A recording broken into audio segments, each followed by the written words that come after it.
Hello there, Michael Modig. This is a proof of progress artifact video, first of three in this series having to do with realistic drawing.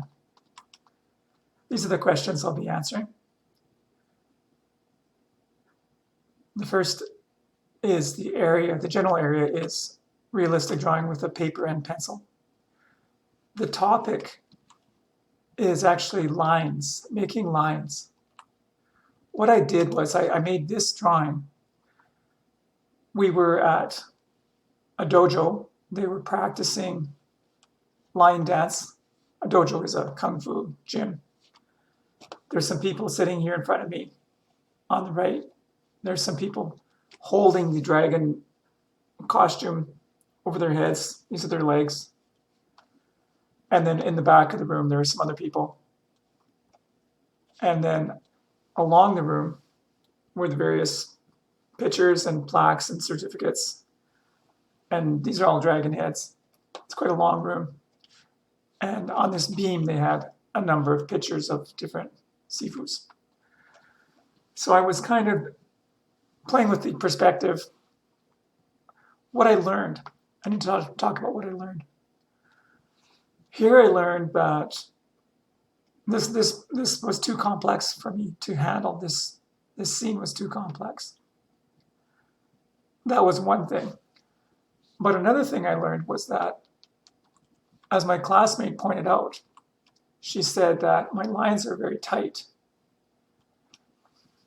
And that's partly because I'm still holding my pencil as if I was writing, as if I were writing.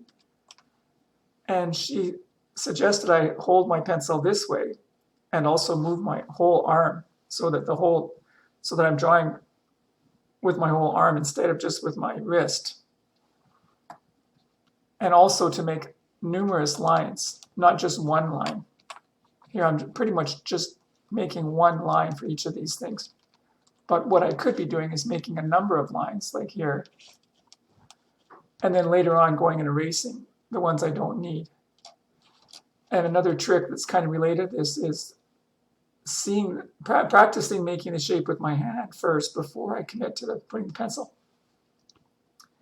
And I could be making darker lines too.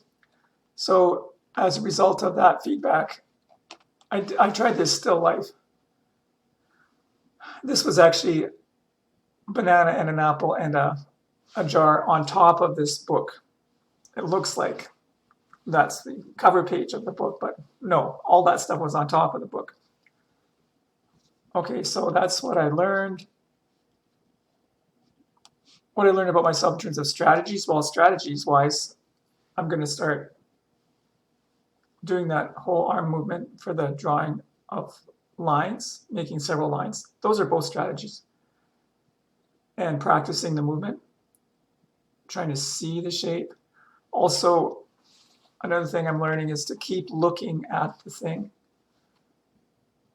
That is so essential, to actually look at the subject. Not imagining what it looks like, but about looking at it and then reproducing that. Now I'm preferring, I would say, I'm going to work with still life now instead of doing real rooms all the time. I've started to get some idea of perspective. That's starting to work. So I'm going to move over to still life. And now I understand how artists have been attracted to fruit and objects. And the point of still life is, yes, there's many things to be practiced with still life. How could I use that? And I can use this in every kind of drawing I'm going to be doing now. Another way I can use that is this thing that I like to reflect on. What art, like practicing art, teaches us about life. And this is a great example. We have our story about what things look like. And then there's what they actually look like. We imagine that we understand something, but unless we really look at it with, open eyes and more of an empty mind to actually take in what is actually presented there, we're going to be missing.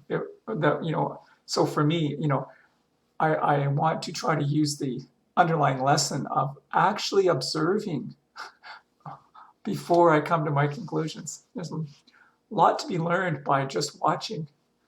What questions do I have? There's still a lot of questions like how could the shading be better? The shapes are not too bad.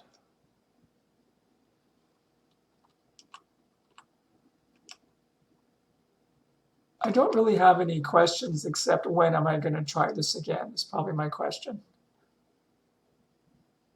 And okay, and that's it. Thanks for listening. That was my artifact number 1 in this series of 3. I will do 3 in this next month. Thanks for listening. Bye-bye.